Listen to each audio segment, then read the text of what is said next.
Alors, voici cette vidéo qui va vous présenter la saison des éclipses en 2024. Nous rentrons ce 25 mars dans une saison d'éclipses extrêmement puissante. Les éclipses, hein, c'est toujours une période qui est perçue comme une porte vers le changement et une opportunité de croissance rapide. Le premier cycle d'éclipses de cette année débute ce mois-ci en mars, dans l'axe Bélier-Balance. Pendant cette période, nous embrasserons l'énergie passionnée du Bélier, ce qui va élargir notre conscience sur ce que nous ignorions. La force du Bélier et de la Balance nous guide pour explorer l'inconnu avec un esprit audacieux et un cœur ouvert. L'esprit audacieux, c'est le Bélier et le cœur ouvert, c'est la Balance. Et ce que nous ignorions, pourquoi? Parce que le Bélier a une dimension extrêmement intuitive au sens heu, instinct, voilà, instinctif. Il y a, pendant, le cycle du soleil en Bélier, quelque chose de l'ordre de l'instinct que nous pouvons utiliser et mettre à profit. Alors, heu c'est, en plus dans un contexte très particulier, hein, un contexte astrologique très particulier, qui est prêt pour une série d'événements remarquables, pour transformer nos paysages intérieurs et les aspects de nos relations. Donc la première éclipse 2024, elle est prévue pour le 25 mars et ce sera une éclipse lunaire pénombrale de pleine lune en Balance. Ensuite, le 8 avril, nous assisterons à une éclipse solaire totale de nouvelle lune en Bélier. Un contexte, particulier en 2024 parce que, Chiron est conjoint au nœud nord et parce que toutes les planètes sont tenues, par, l'énergie de, Lilith, prise en tenaille entre le nœud sud, oui, oui, pardon, et enfin, la pleine lune, pardon. La pleine lune du 25, c'était l'énergie de la lune qui est prise en tenaille entre Lilith et le nœud sud. Donc on est dans une dimension qui est à la fois éminemment karmique et de guérison profonde. Alors quand je dis karmique, je parle de, ce que nous portons de nos anciennes vies. Et oui, les vies que nous avons eues avant celles d'aujourd'hui, hein, parce que nous sommes des humains, donc il y a obligatoirement, une évolution, une grandeur, une transformation, mais pas que. Comment est-ce que je peux parler de vie antérieure? Comment est-ce que je peux parler de ça? Eh bien, je suis plutôt quelqu'un de terre à terre. Je l'étais, en tout cas, j'ai été, pragmatique, ascendant cartésienne pendant très, très longtemps, mais j'ai eu des expériences qui ont fait, que je ne peux plus, enfin, ce serait de la stupidité, hein, de mettre de côté, la possibilité que, nous avons bien d'autres choses en nous que ce que nous pouvons toucher et ce à quoi nous pouvons accéder avec nos 5 sens. La dimension de karma, elle appartient à, la pensée orientale, la dimension karma, dharma, hein, c'est, une paire en fait, d'actions qui, nous permettent de vivre, au quotidien préparer, pour préparer là où nous irons, dans les, incarnations, postérieures. Je l'utilise encore, ces mots, je les utilise encore, mais je suis réellement en train de travailler sur une autre, présentation, vocabulaire à partir de, pensées et de mythologies qui sont plus proches à mon cœur, qui se rapproche de la mythologie celtique et nordique. Parce qu'évidemment, l'idée que nous ne vivons pas que ici et maintenant, c'est une idée qui est, très importante et qui est associée à notre conception de la mort. Alors, je ne vais pas encore développer ça maintenant, mais j'insiste, hein, sur la dimension, de mort et de transformation, de renaissance. Je ne vous parle pas de mort, physique, là, je vous parle de ces différentes, personnalités, que nous avons, des différentes vies que nous avons incarnées. Ça tout dépend de l'âge que vous avez évidemment, mais si vous avez un certain âge, ne serait-ce que, 30 ans, vous 30 ans, c'est le retour de Saturne, 29 ans, c'est le retour de Saturne. Donc déjà, à 29 ans, il y a obligatoirement quelque chose de l'ordre de la, carapace précédente, de la mue, hein, de la, personnalité, de la vie, de la manière dont votre incarnation se joue ici et maintenant. Ensuite, il y a le second retour de Saturne qui est à 59 ans. Ça veut pas dire qu'entre 29 et 59, on bouge pas, du tout. C'est pas du tout ça que ça veut dire. Les cycles, ils sont, nombreux et il y a des cycles à l'intérieur des cycles, à l'intérieur de cycles. Et les éclipses sont là pour nous signaler justement que, nous allons, vivre, heu, des transformations, profondes et des événements éminemment, cathartiques. C'est une introduction là, sur, notre vie actuelle et le lien entre cette vie actuelle et les possibles vies que nous avons eues, précédemment, pour vous dire tout simplement que notre énergie, celle que nous incarnons, elle est nourrie d'énergies qui viennent du cosmos, du ciel et qui viennent du ciel en tant qu'il est, la scène, du spectacle astrologique, mais ce sont également, des énergies que nous portons, d'expériences avec d'autres incarnations. Parce que je crois profondément que nous sommes liés à notre inconscient, mais que nous sommes également liés à un inconscient collectif qui, comme tous les inconscients, le nôtre, comme l'inconscient collectif, ne connaît ni le temps, ni l'espace. Alors, la signification profonde de la saison des éclipses en 2024.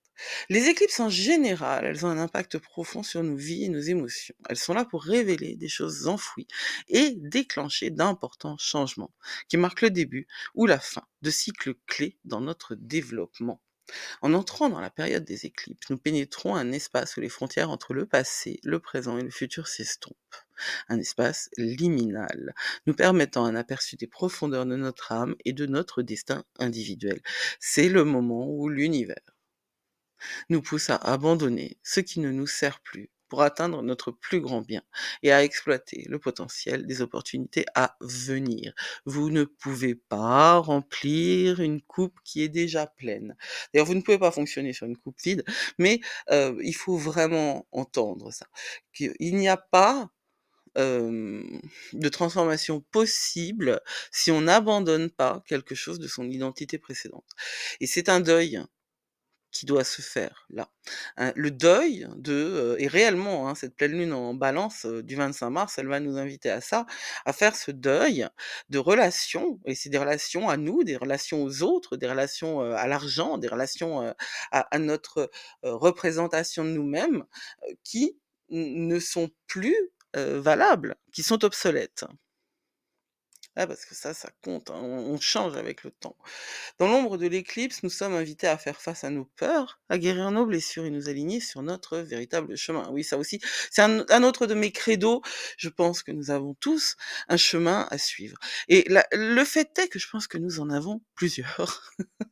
Parce qu'il y a des gens qui savent exactement ce qu'ils veulent faire, ce qu'ils doivent faire du début de leur vie jusqu'à la fin. Et grand Dieu, qu'ils ont de la chance. Et et il y a des gens qui sont bien plus dans le l'hésitation et ce qu'on peut appeler de l'hésitation, en fait, c'est de la multiplicité de chemins.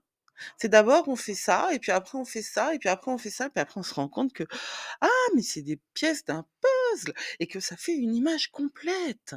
Alors cette période des éclipses, c'est un appel au courage parce que nous sommes en Bélier et puis, parce qu'il va falloir avoir, des tripes. Il faut avoir des tripes dans la vie de toute façon. Un voyage de libération et d'accueil des nouveaux départs, sous la guidance des forces qui tissent les fils de nos vies. Et ça aussi, c'est une de mes grandes croyances. Je ne crois pas à la fatalité, je crois au destin.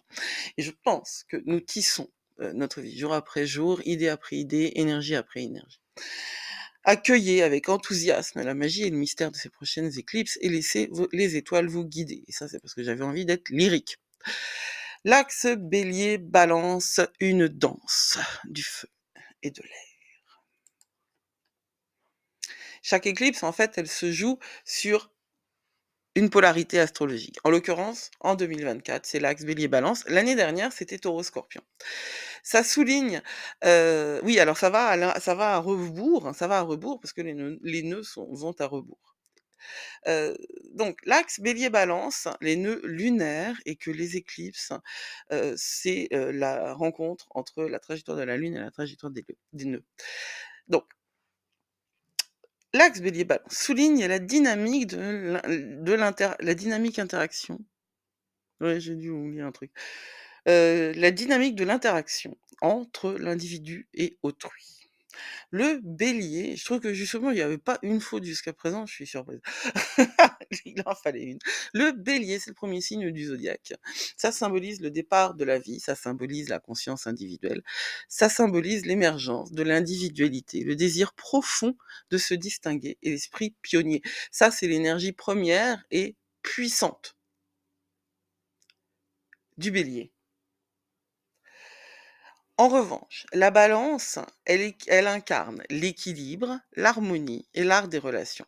Grâce à la Balance, nous entrons dans le domaine social et nous apprenons à interagir avec autrui sur un pied d'égalité.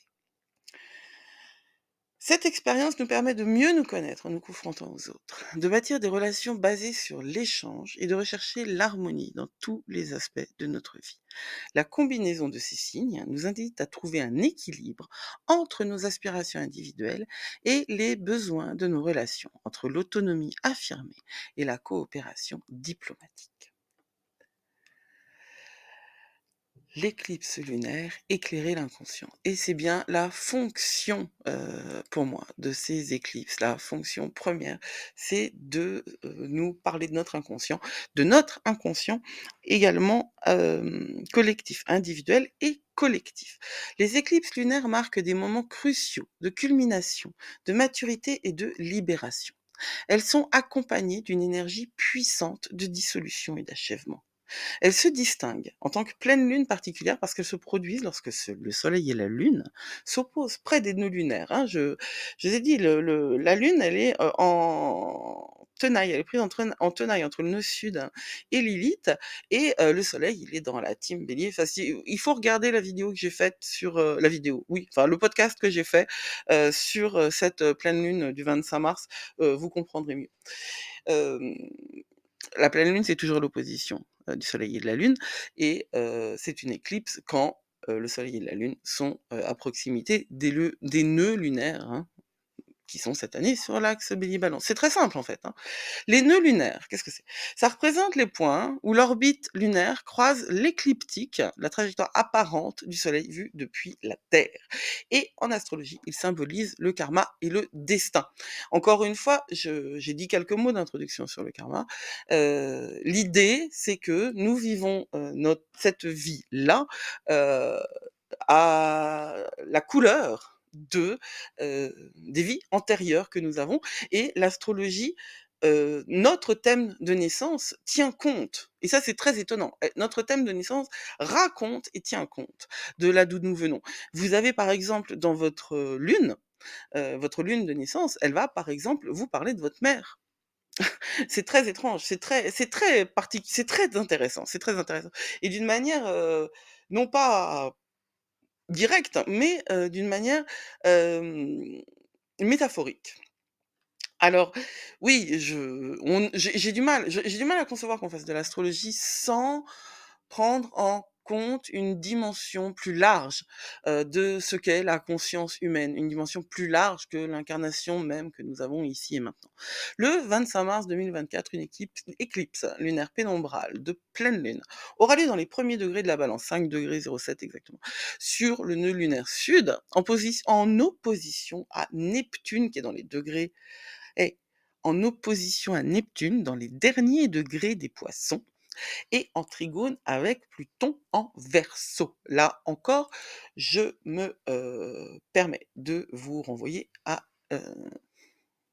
au podcast ou à la vidéo que j'ai faite sur le sujet. Cette phase lunaire, elle est chargée d'une énergie puissante, c'est le moins qu'on puisse dire, de clôture, de purification, de libération. Catharsis.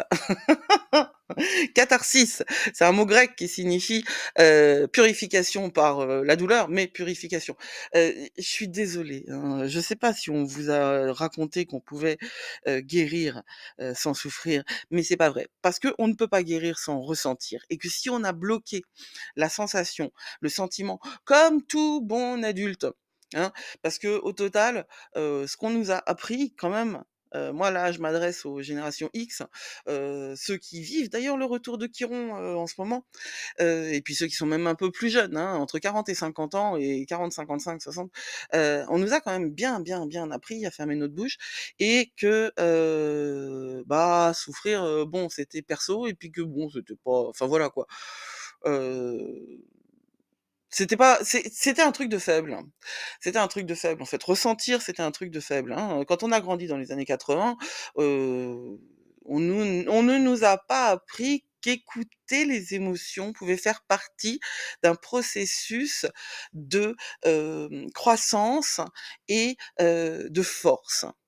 Heu et puis pour les générations d'après, on a quand même vendu à partir des années 90 cette espèce d'idée new age que, vous pouvez à tout faire, tout obtenir, tout avoir, que, the sky is the limit et just do it et c'est faux, hein, c'est tout aussi faux. Alors pour guérir, nous avons tous des choses à guérir et guérir, c'est, libérer d'anciens systèmes qui nous bloquent et qui nous empêchent de nous développer, de nous révéler à nous-mêmes et de vivre dans notre authenticité.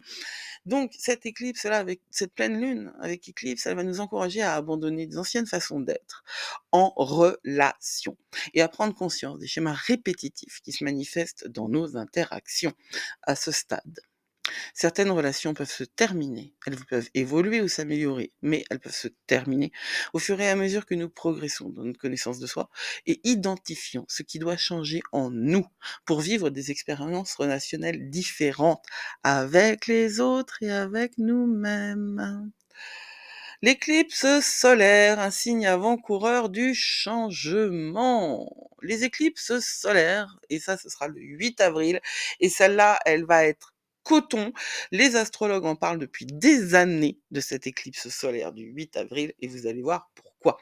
Les éclipses solaires sont des nouvelles lunes spéciales qui nous encouragent à laisser passer le passé derrière nous pour entamer un nouveau chapitre. Ces événements symbolisent les débuts et les virages radicaux souvent marqués par des changements imprévisibles et surprenants dans nos vies. Alors, depuis des siècles, les éclipses solaires ont été considérées comme des présages de changements annonçant un événement majeur à venir et pas obligatoirement les bons. Ça faisait peur. Clairement, ça faisait peur. Parce que c'est un phénomène qui est, visible et qui est, spectaculaire. Alors une éclipse solaire, elle se produit lorsque la Lune passe entre la Terre et le Soleil, hein, bloquant temporairement la lumière du Soleil et l'empêchant d'atteindre la Terre. Ce phénomène se produit uniquement lorsque la Lune et le Soleil se trouvent en conjonction, alignés étroitement avec les nœuds lunaires, qui sont les points opposés où l'orbite lunaire croise l'écliptique, je l'ai déjà dit, la trajectoire apparente du Soleil sur la Terre. Et ça, c'est fou, parce que les nœuds lunaires, ce ne sont pas des planètes, ce sont des nœuds énergétiques. Et les éclipses, elles ne se produisent que lorsqu'il y a une interaction proche entre la Lune, le Soleil et ces points énergétiques. Comme quoi, l'astrologie, c'est pas complètement bidon non plus.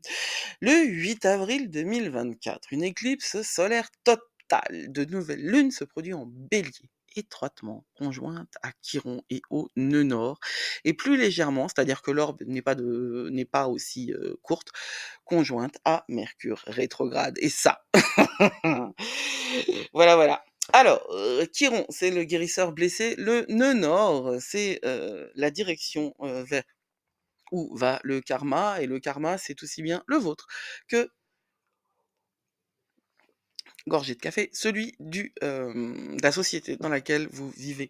Cet événement est marqué par une énergie puissante de purification, de renouveau, d'initiation et de guérison. J'en ai parlé. L'éclipse sur le nœud nord lunaire, oui, j'en ai parlé avant autour de la pleine lune en bélier, mais elle est pas c'est pas un épiphénomène, c'est pas un événement dissocié du reste, hein. C'est véritablement, un tapis, un tissage, cette période. L'éclipse sur le nœud nord lunaire pousse à explorer l'inconnu, créer de nouveaux modèles et adopter des modes de vie différents. Toutefois, il est essentiel de prêter attention aux blessures émotionnelles profondes actuelles pour accéder à la sagesse et à un niveau de conscience prêt à émerger. En gros, si vous ne prenez pas conscience de ce qui se passe maintenant et si, vous ne travaillez pas avec la pleine lune en bélier, et si on ne travaille pas, collectivement avec la pleine lune en Bélier, eh bien, ça risque de faire très, très, très, très, très mal et socialement, ça risque de péter, réellement, quoi, hein. Alors la proximité de Chiron avec l'éclipse souligne l'importance de ressentir la douleur que nous tentons d'éviter, en nous rappelant que la guérison commence lorsque nous faisons face à notre souffrance et c'est, très juste à tous les niveaux. Mais là, moi, je ne parle que, du niveau pas collectif justement, individuel. On a tendance très fort à repousser, la souffrance et c'est parfaitement, légitime de repousser la souffrance. Qui a envie de souffrir?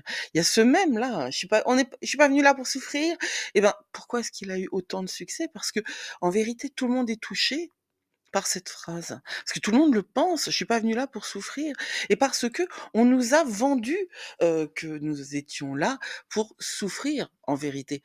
Parce que pourquoi? Bah, parce que, on est tous des pécheurs. Je veux dire, il a bien fallu expliquer que, on a les dents qui poussent et que ça fait mal, les dents, sérieux? Ça fait mal quand ça pousse, ça fait mal tout au long de votre vie, ça fait mal quand ça tombe, enfin je sais pas, ils auraient pu trouver un système, c'est pas hyper, implémenté, le système des dents et puis, les femmes qui souffrent, tout le temps. C'est qui souffrent, pendant le cycle, leur cycle menstruel et qui souffrent quand elles donnent, naissance. Ça aussi, il a bien fallu qu'on trouve une explication à ça. Alors la première explication qu'on a trouvée, c'est qu'elles payaient. Elles payaient pour avoir, enfin c'est pas la première, hein, mais celle que notre société a choisie, c'est celle de l'Église catholique chrétienne pardon, qui a, parce que c'est pas du tout réservé aux catholiques, l'Église chrétienne, hein, la religion, chrétienne, qui a trouvé que l'explication à la douleur, de la femme, c'était, hem, dans, le le fait qu'elle soit, qu'elle ait dévié Adam de son chemin, d'être, pur et un peu bébête, du début. Parce que dans la Genèse, le premier homme, et la première femme, sont dans une ignorance totale. Alors évidemment, ce que, on a gardé des écrits bibliques sur l'origine, du mal en fait, hein, le péché originel. C'est une version très, épurée, apurée. C'est bien plus compliqué que ça parce qu'Adam aurait eu une autre, 1re femme qui aurait été encore, plus, rebelle, que Ève et qui est Lilith justement et il est très, très, très intéressant, de voir, les autres mythes, hein, antérieurs à l'histoire, heu, qui nous racontent en fait des autres cosmogonies où, il y a pas une telle, insistance posée, sur, mauvaiseté de la femme. Ça, c'est vraiment dans les religions monothéistes. C'est le christianisme est, complètement irrigué de judaïsme, hein, ça on le sait quand même que bah, maintenant ils le savent plus, aux États-Unis, puis visiblement, ils le savent plus non plus dans tous les mouvements, intégristes qui existent et qui fleurissent et qui rencontrent énormément de succès. Je pense qu'on est vraiment dans une ère où on ne sait plus et les choses vont très, très vite. Alors ça va peut-être changer, mais quoi qu'il en soit, je suis partie un petit peu loin là. L'idée, hein, c'est que, souffrir, en fait, on nous a raconté qu'on pouvait se passer de souffrir. Souffrir, c'est ressentir et ressentir, c'est le début de la conscience. Donc ça, c'est vraiment important que vous entendiez qu'il n'y a pas de libération possible, sans ressentir le poids, de l'enchaînement, de l'emprisonnement et le poids, de la douleur précédente. Il faut bien réaliser, hein, qu'on est, enfermé, qu'on est, bloqué.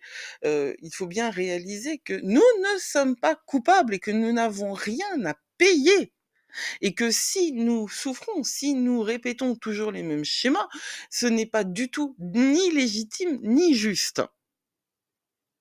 Ça, c'est vraiment important. Donc les éclipses, elles vont nous permettre ce sont des portails vers le futur et au-delà d'être de simples événements astronomiques, ce sont des portails cosmiques qui nous permettent d'accéder au futur que nous souhaitons créer pour nous, mais pas que pour nous. Il y a des tas de personnes autour de nous. C'est pas du tout de l'égoïsme ça. Si vous améliorez votre vie, si vous guérissez votre vie et votre réalité maintenant, eh ben, vous savez quoi? Vous guérissez aussi, votre passé. Parce que, comme je l'ai dit au tout début, l'inconscient ne connaît pas le temps. L'inconscient individuel, l'inconscient collectif pareil et puis énergétiquement, le temps est une illusion. Ce que vous guérissez maintenant, vous le guérissez pour votre mère, pour votre grand-mère, pour votre arrière-grand-mère et pour toutes les femmes qui ont été traitées de sorcières avant, parce qu'elles étaient dans la recherche de la connaissance. Et puis, si vous êtes un homme, d'abord vous avez une mère et puis toute une lignée matriarcale qui a besoin d'être guérie aussi. Et ensuite, si vous êtes un homme, vous ne devez pas être à l'aise avec les dictates de la masculinité actuelle. Il y a quelque chose à travailler là. Qu'est-ce que c'est qu'être un homme en 2024? C'est une grande, grande, grande question. Hem, on est, véritablement à l'orée, d'une transformation sociétale radicale et elle est en train de se jouer et elle se joue d'une manière, extrême évidemment, parce que c'est comme ça que ça fonctionne et il faut travailler, âme après âme, individu après individu pour justement rajouter, de la modération, de l'humilité et de la grâce dans tout ça, pour aller, vers les vertus et les valeurs et pour arrêter de suivre les modes, pour arrêter d'être en accord avec celui qui parle le plus fort, pour arrêter de se faire agir par notre peur. C'est la peur qui nous fait, ignorer l'histoire. C'est la peur et l'ignorance sont, des jumelles. Qu'on met à l'envers, en fait. Quand je dis jumelles, je pense aux outils pour aller voir les oiseaux. Bah, si vous les retournez, vous ne voyez rien et je pense que la peur et l'ignorance sont vraiment une paire, qui nous empêche d'avancer et qui nous empêche de voir clairement, alors que la grâce et l'humilité sont au contraire, des vertus qui nous permettent, non seulement de penser clairement, mais ensuite d'agir de manière alignée avec notre pensée. Sortir de notre zone de confort parce que les éclipses, hein, éclairent, à leur manière, des chemins inexplorés, des portes à ouvrir. En fait, elles éclairent, mais elles ouvrent surtout, hein, ces chemins inexplorés et elles ouvrent toutes ces portes. Donc nous sommes en plein première saison des éclipses de 2024 et il est temps d'accueillir le changement avec bienveillance, prêt à guérir et à évoluer et à tisser des liens plus profonds et authentiques avec nous-mêmes et les autres. Ça va de pair. En cette période de transformation, rappelons-nous que chaque fin est un nouveau commencement et que chaque perte ouvre la voie à une nouvelle croissance. Chaque défi représente une opportunité pour un développement personnel et relationnel significatif. Et je terminerai par vous dire, laissez-vous inspirer par les éclipses de 2024 pour trouver la voie vers un avenir où vous êtes pleinement en possession de vos moyens, authentique, équilibré entre votre autonomie et vos relations, parce que nous sommes sur l'axe bélier-balance, guéri et complet, parce que c'est une étape dans votre chemin. Cela vous aidera à libérer tout votre potentiel en vivant en harmonie avec votre moi supérieur et vos cycles naturels parce que tout est cycle. Et j'ai créé Astrologie et compagnie pour vous aider sur ce chemin-là. Alors je vous invite à aller sur astrologieetcompagnie.com. Il y a en cadeau un oracle, explorer votre lumière qui est justement fait pour cette période-là et pour toutes les périodes de doute que nous pouvons avoir, de doute, de guérison, tous ces moments cycliques où les choses se terminent, mais à chaque fin, il y a un commencement qui suit. Et c'est un oracle, qui n'est pas astrologique et c'est un oracle qui est plutôt, très simple et il est accompagné, bon, ben, d'un livret d'utilisation bien sûr pour vous expliquer comment ça marche un oracle digital et puis, d'un journal de croissance. Alors le journal de croissance, vous pouvez, l'imprimer, vous pouvez aussi, l'utiliser avec, n'importe quel, truc de PDF, en rentrant dedans. C'est pas il y a pas de zone inscriptible, je ne sais pas. Si, j'en ai fait 2 d'ailleurs. Je crois qu'il y a 2 zones, voilà. Il y a une version avec zone inscriptible sur PDF et une version que vous pouvez utiliser, mais si vous avez une tablette, par exemple, tous les lecteurs de PDF vous permettent d'inscrire des choses sur la tablette et sinon, bah, il faut l'imprimer et c'est, un outil très, très intéressant pour, savoir où vous en êtes. C'est comme un journal de bord, c'est comme un journal de route, c'est comme un plan de vol, en fait, hein. Vous savez où vous vous arrêtez et où vous allez. Et voilà pour cette présentation, de la saison des éclipses 2024. Waouh! C'était costaud. Elle est costaud, cette saison. Prenez soin de vous surtout et vous êtes plus fort que vous croyez, c'est certain. Blessed be.